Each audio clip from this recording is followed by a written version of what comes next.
Hi everybody, today we're going to look into the Carplay kit and Android Auto. A lot of you guys asked the same question, so we better make a video about this. So a lot of you guys asked to do a walkthrough of the Carplay on this Peugeot 308 integration, so let's do that. So first you have apps. So you have the phone app, everybody knows that. Then you have music. So now let's show how the music works. So if you go back to the car, you will have to put it on AUX, but you can see it's not available right now. So what you have to do is go back to Carplay, start any song,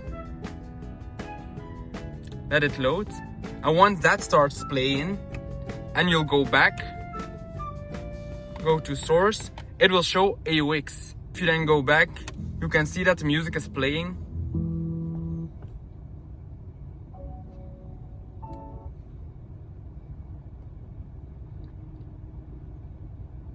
So yeah, that works. You also can just start music and in the background go to source, and in the background it will do that. So if you now tap source,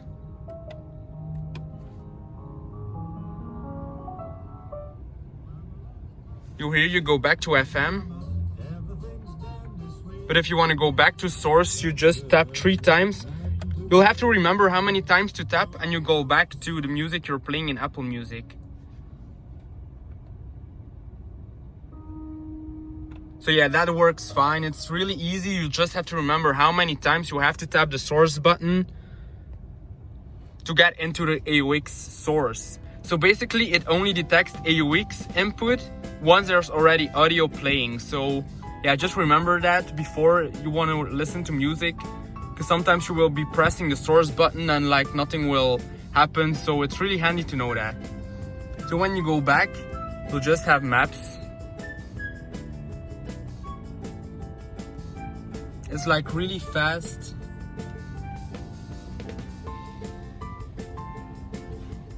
Then you can go back to the Carplay unit interface, but yeah, it's not really useful. You also have the podcast app. It works the same as the music. Just start a podcast and then go to the source AUX and it will also start. So you have books. Yeah, I don't have audiobook, so it's not available, but you can listen books as well. Then you have agenda, setting different kind of backgrounds for the Carplay unit. I just like the standard colors, just black. You can choose if it has to be automatic or always dark. Yeah, some other. We have also Google Maps.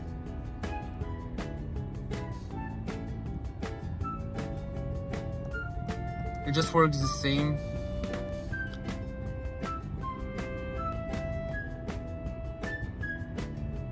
Dat ik een nieuw bericht opstel of een oproep plaats.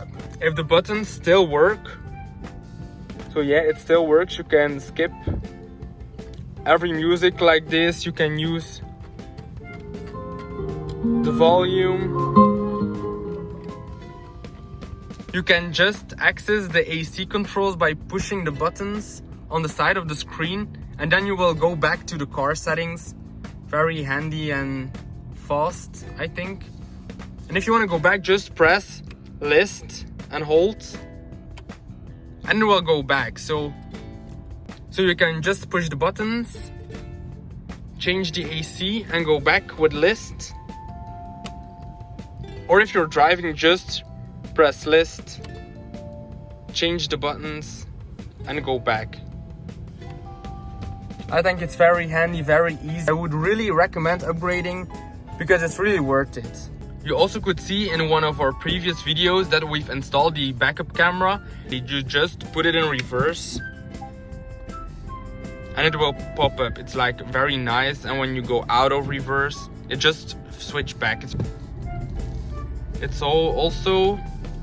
It mirrors my steering wheel control, so that is very nice. So this was kind of a fast walkthrough of the Carplay kit interface. I really hope it helps a lot of you guys out, and we will see you guys in the next one.